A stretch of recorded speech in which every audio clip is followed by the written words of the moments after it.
Accueil et introduction. Bienvenue dans notre nouvelle vidéo consacrée à l'Aprilia Dorsoduro 1200, un maxi supermotard au sacré caractère. On passe en revue ses points forts et ses faiblesses, les accessoires vraiment utiles, et on vous donnera une recommandation d'achat claire. Cette machine marie un bicylindre en V de 1187 cm ouvert à 90 degrés, à une électronique moderne et à une allure bien marquée. Détail emblématique, les deux silencieux haut perchés sous la coque arrière, qui favorisent la centralisation des masses et signent la silhouette d'une touche inimitable. À l'avant, une fourche inversée Sachs de 43 mm entièrement réglable. Le freinage est assuré par des étriers radio Brembo à 4 pistons mordant des doubles disques de 320 mm. Bref, une moto qui affiche la couleur, visuellement comme techniquement. Présenté par Motorize.de, le numéro 1 des pièces détachées neuves et d'occasion, pour que vos projets Dorsoduro aboutissent vite et à un prix juste. Historique et évolution. En 2010, avec la Dorsoduro 1200, Aprilia franchit un cap, du fun bike 750 joueurs à une supermotard de forte cylindrée qui en impose. Au cœur, un bicylindre en V de 1187 cm entièrement nouveau, ouvert à 90 degrés, doté d'un accélérateur électronique et de 3 cartographies, Sport, Touring, Pluie. Le châssis reste fidèle à l'ADN de la marque. Cadre treillis acier avec platine latérale en aluminium boulonné et à l'avant, une fourche Sachs de 43 mm entièrement réglable. En 2012, le modèle gagne en maturité. ABS bicanal de série, contrôle de traction à 3 niveaux et réponse à la poignée plus douce. Détail emblématique de ces millésimes, l'échappement 2 en 2 sous la selle, conservé comme signature de style, mais avec une protection thermique optimisée. Malgré les critiques sur le poids et l'autonomie, la 1200 a conservé son statut de niche, ambitieuse techniquement, au caractère affirmé, et jusqu'à son retrait au milieu des années 2010, elle a été appréciée dans le milieu comme une alternative à part entière au roadster plus typé tourisme. Caractéristiques techniques.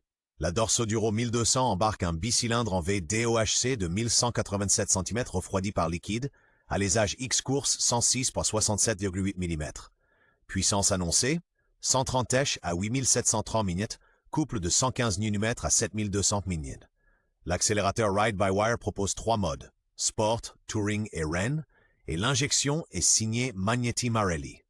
À partir de 2012, un ABS bicanal et un anti-patinage à 3 niveaux viennent compléter la boîte à 6 rapports. À l'avant, des étriers Brembo radio à 4 pistons mordent des disques de 320 mm, à l'arrière, un disque de 240 mm.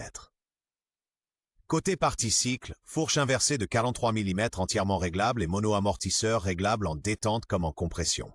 Empattement d'environ 1505 mm, hauteur de selle autour de 870 mm, jante de 17 pouces en alliage coulé, chaussée en 120-70 à l'avant et 180-55 à l'arrière.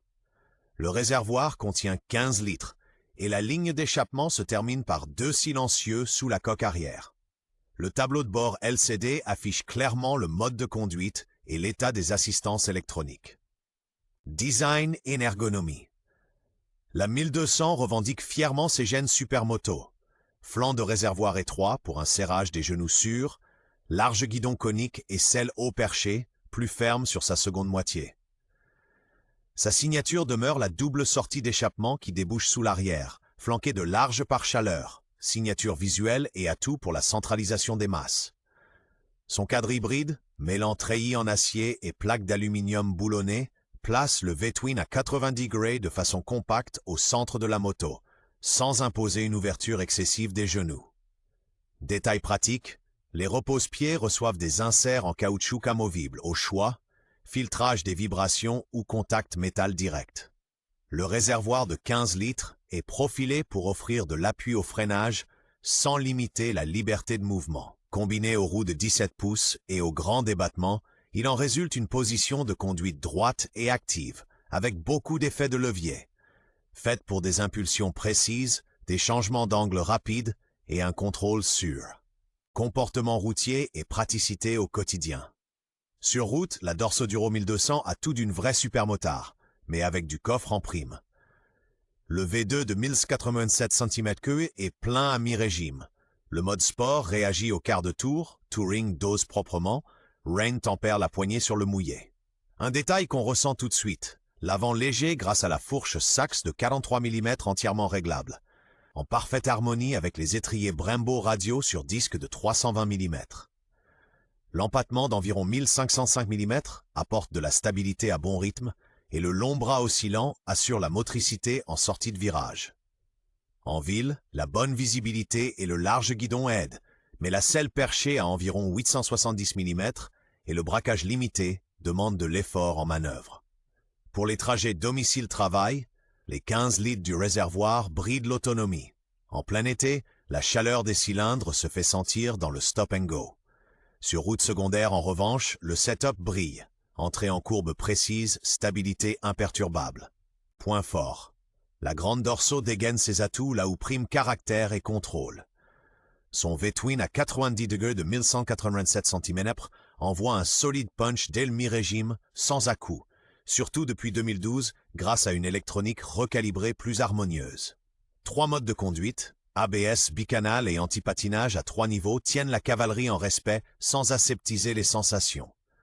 La partie cycle convainc avec un cadre hybride treillis alu, une fourche inversée de 43 mm finement réglable et un amortisseur ajustable en détente comme en compression. Détail qui tue, l'échappement 2 en 2 sous la selle, qui recentre les masses et rend le comportement plus agile. Des étriers radio Brembo à 4 pistons sur disque de 320 mm offrent mordant et progressivité de haut niveau. Au final, un vrai feeling supermotard avec de belles réserves. Idéal pour le campagne exigeante et les cols pris à bon rythme. Faiblesses et problèmes typiques. Là où il y a de la lumière, il y a de l'ombre. Les premiers exemplaires de 2011 se montrent brusques en mode sport. Une mise à jour logicielle adoucit la réponse des gaz sous 3500 Th/min. ABS et antipatinage n'ont été montés de série qu'à partir de 2012. Avant, il faut faire sans ces aides sous la pluie. En ville, la chaleur du cylindre arrière se fait sentir. Le ventilateur tourne souvent. Le réservoir de 15 litres impose une vraie limite. Comptez 180 à 200 km d'autonomie réelle. Côté maniabilité, le faible angle de braquage complique les manœuvres et la hauteur de selle met les petits gabarits à l'épreuve. Point connu. Récepteur d'embrayage parfois fuyant, kit chaîne qui s'use vite et de temps en temps joint spi sur la fourche de 43 mm qui fuit. À surveiller, les biellettes de suspension arrière qui peuvent prendre du jeu faute de graissage. Enfin, le contrôle du jeu aux soupapes tous les 20 000 km est coûteux, mais il doit être documenté sans lacune. Accessoires et possibilités de personnalisation. La 1200 se laisse affûter ou rendre plus voyageuse, selon vos envies. Pour optimiser sonorité et poids, optez pour les slip-on Akrapovic adaptés à la ligne 2 en 2, passant sous la coque arrière, homologués et sensiblement plus légers. Pour la route, comme au quotidien, la selle confort, les poignées chauffantes d'origine et le système de sacoche latérale souple avec support robuste forment une base solide. Plus sport, des leviers réglables et des plaquettes fritées, les étriers radio Brembo sur disque de 320 mm vous remercieront par un feeling encore meilleur au levier. Une bulle plus haute et des protège-mains atténuent la pression à vitesse d'autoroute. Côté protection, pensez aux tampons de chute sur cadre et axe de roue, ainsi qu'aux grilles de radiateur et de radiateur d'huile. Partie cycle. Un réglage soigné de la fourche de 43 mm et de l'amortisseur arrière vaut le coup. Et si besoin, on peut monter des ressorts de fourche plus fermes. Pratique. À partir du millésime 2012, l'ABS et le contrôle de traction à 3 niveaux se règlent facilement et avec finesse depuis les commodos au guidon. Cote et critères d'achat. Sur le marché de l'occasion, la Dorso Duro 1200 reste un modèle de niche à la cote stable. Des exemplaires bien entretenus avec ABS et contrôle de traction, à partir de 2012, se négocient le plus souvent entre 5 000 et 7 500 €. Le supplément pour une électronique plus aboutie vaut clairement la peine. Signe distinctif, couronne ABS sur les 2 roues et commande ATC au commodo gauche. À exiger, un carnet d'entretien complet. Vidange tous les 10 000 km, contrôle du jeu aux soupapes vers 20 000 et un kit chaîne en bon état, ainsi que des disques de frein propres. Point à contrôler. Étanchéité du récepteur d'embrayage, jeu dans les biellettes de suspension, état des joints speed la fourche de 43 mm et éventuelle trace de chaleur sur la ligne d'échappement sous la selle. En ordre de marche, la 1200 affiche environ 224 kg. Avec son réservoir de 15 litres, l'autonomie réelle oscille entre 170 et 220 km. Des accessoires comme une selle confort ou une bulle plus haute améliorent la praticité au quotidien et la valeur de revente. Bilan et recommandations d'achat. L'Aprilia Dorsoduro 1200 n'est pas une machine à tout faire. C'est un choix assumé. Gros cylindré, retour d'info limpide, vrai gène de supermotard. Son bicylindre en V de 1187 cm3 délivre 130 sèches et environ 115 Nm avec une grosse santé au milieu du contour, dompté par les modes de conduite et à partir de 2012 par l'ABS et un contrôle de traction à 3 niveaux. Le châssis, cadre hybride, fourche de 43 mm entièrement réglable et étrier Brembo très mordant sur disque de 320 mm.